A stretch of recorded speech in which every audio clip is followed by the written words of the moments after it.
Bonjour, les petits lapins. Petit lapin, petit lapin. Vous savez que selon le Code criminel canadien, vous n'avez pas le droit de dire « Moi, je trouve qu'on devrait tuer tous les gays ». Vous n'avez pas le droit de dire ça, mais vous avez le droit de dire « Mon Dieu trouve qu'on devrait tuer tous les gays ». Si c'est sous le couvert de la religion et si vous prouvez que votre foi est sincère et authentique, vous avez le droit de dire ça.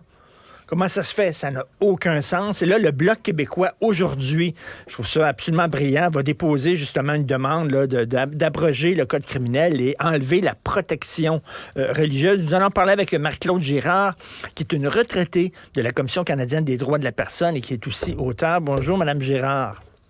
Bonjour, M. Martineau.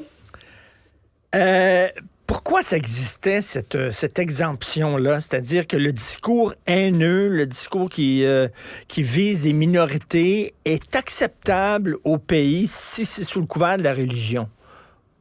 Pourquoi on avait fait cette exemption-là? Le pourquoi est difficile à expliquer.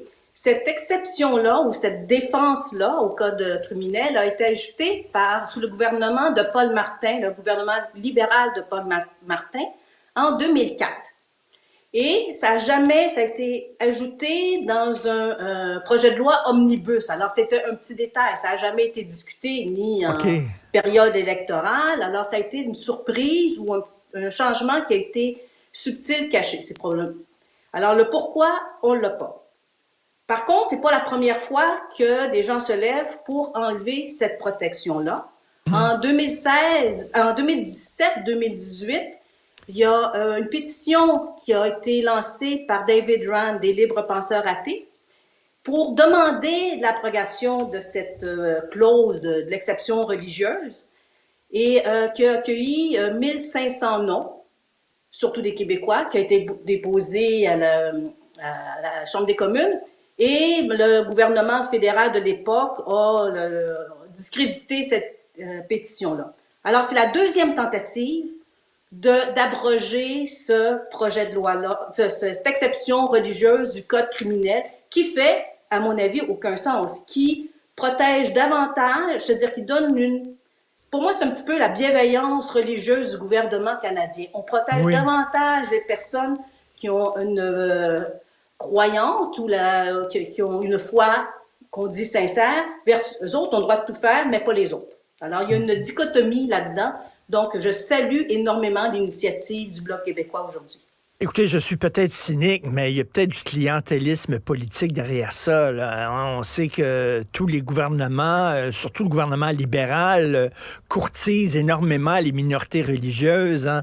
On les voit faire le tour des mosquées, des synagogues, des églises, se faire photographier à côté des sikhs, etc., pour avoir des votes. Donc, c'est une façon de se les mettre de leur côté. Là, on va protéger votre religion. Là. Vous avez raison. Mais ça joue aussi parfois contre eux, parce que je suis au courant d'au moins d'une association juive qui a essayé de porter plainte en utilisant le code criminel pour la propagande haineuse. C'était à Vancouver. Il y avait un imam qui avait une vidéo publique qui était très, en tout cas, selon moi, avec des propos très durs, très haineux. Et quand l'association juive a déposé plainte auprès de la police à Vancouver, la police a dit « Désolé, je ne peux pas rien faire. » Parce qu'il faut quand même qu'il y ait des motifs. Alors, je suppose qu'ils n'ont pas dit que c'est à cause de l'exception religieuse, mais c'est probablement à cause de cette exception religieuse. Alors, il y a des communautés, ça nuit entre les communautés religieuses aussi. C'est ça qui est bizarre dans cette, cette exception-là. Et c'est bizarre de dire, c'est deux poids, deux mesures, c'est-à-dire vous n'avez pas le droit de tenir un discours haineux contre une minorité, que ce soit sexuelle ou autre, mais si vous avez, je sais pas, un petit chapeau sur la tête, ou une grande barbe, ou une tunique, là, soudainement, vous avez le droit de dire ça. Mais quand on regarde ça, objectivement, ça tient pas de bout, là. Ça tient pas de... Non, vous avez tout à fait raison. C'est pour ça que je vous dis, moi, j'appelle toujours la bienveillance religieuse du gouvernement canadien. On a un penchant pro-religion. La neutralité, là, ça n'existe pas. Ce qui va être intéressant de voir, pour moi, de suivre de près avec le dépôt du projet de loi du Bloc québécois, c'est savoir jusqu'où il va aller. Cela va aller. Quand on dépose un projet de loi, c'est ce que s'appelle la première lecture en chambre. C'est un projet de loi privé, tous les députés peuvent en déposer.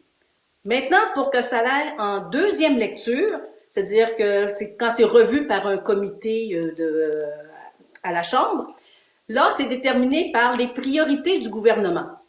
Est-ce que le gouvernement libéral actuel va accepter de discuter de ce projet de loi? C'est-à-dire, il ne dira pas « je ne vais pas accepter » ou pas. Est-ce qu'il va le mettre en priorité ou pas? C'est juste s'il est en priorité et revu par un comité de la Chambre que là, ça peut progresser. Et là, oui, je continue. Alors, ça va être le défi. Alors, d'après moi, il faut faire beaucoup de pression pour qu'à tout le moins, ce projet de loi-là aille de l'avant dans le processus législatif. Mais il faut savoir qu'en même temps, le gouvernement libéral s'est engagé à déposer un projet de loi pour contrer la propagande haineuse en ligne. Dans aucun des documents de discussion du Parti libéral, il a été question d'abroger l'exception religieuse. Malgré le fait que des organismes, comme le Rassemblement pour la laïcité, ont suggéré à ce moment-là, au moment des discussions, l'abrogation de ce projet de loi-là. Alors ça va être intéressant parce que, comme me dit Jean-François Lisée tantôt, la proposition du Bloc québécois va servir de révélateur. On va savoir la position de chaque parti là-dessus. Là. Quel parti va voter pour, quel parti va voter contre. C'est peut-être aussi, ils sont ratoureux, le Bloc. Là. En déposant ça, ils savent qu'ils mettent un peu le Parti libéral un peu sur la chaise. Là. Tout à fait. Mais avant de voter, parce que c'est pour, comme je vous dis, l'étape avant de voter pour ou contre, parce que c'est un projet de loi, il faut que ça soit vu en deuxième lecture.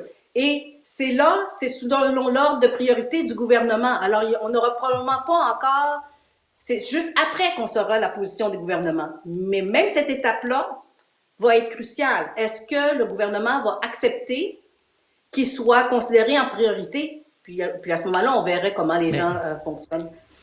Question philosophique existentielle, tiens, Madame Marc-Claude Girard.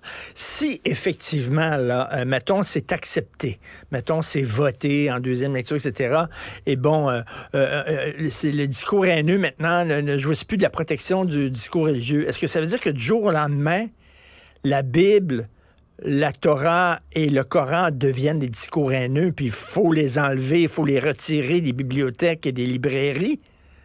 Mais absolument pas. C'est l'article de loi, d'après moi, je ne suis pas avocate, mais c'est pour la propagande haineuse. C'est le discours public c'est pour les personnes qui s'appuient sur ces livres-là pour condamner certains groupes, comment on appelle ça, des groupes identifiables. Alors, il faut vraiment que c'est l'expression publique de propos haineux contre un groupe identifiable. C'est pas condamner la Torah, le Coran ou la Bible. C'est la façon de s'exprimer. Parce que la majorité des croyants font la part des choses puis interprètent les textes religieux dans leur contexte, mais ils l'interprètent dans un contexte plus contemporain. Actuellement, c'est juste ceux qui en font une lecture rigoriste qui se cachent derrière ça pour faire de la propagande, qui pourrait se cacher derrière cette exception-là pour faire de la propagande haineuse. Mais c'est pas les livres saints qui sont bannis.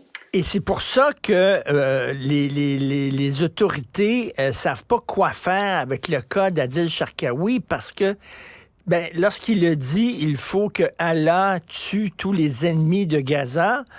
C'était pas Joe Blow qui parlait, c'était un prédicateur religieux. Donc, puis on peut présumer qu'il est sincère dans sa foi. Donc, avec la loi actuelle, M. Sharkawi est protégé par le code criminel actuellement. Peut-être. Là. Tout à fait. Et je pense, en tout cas. Mais je ne sais pas non plus, parce que pour le moment, son dossier est à la GRC. Le dossier tente d'agir. Alors, je ne sais pas sous quelle loi, qu'est-ce qu'il va utiliser pour essayer de l'arrêter.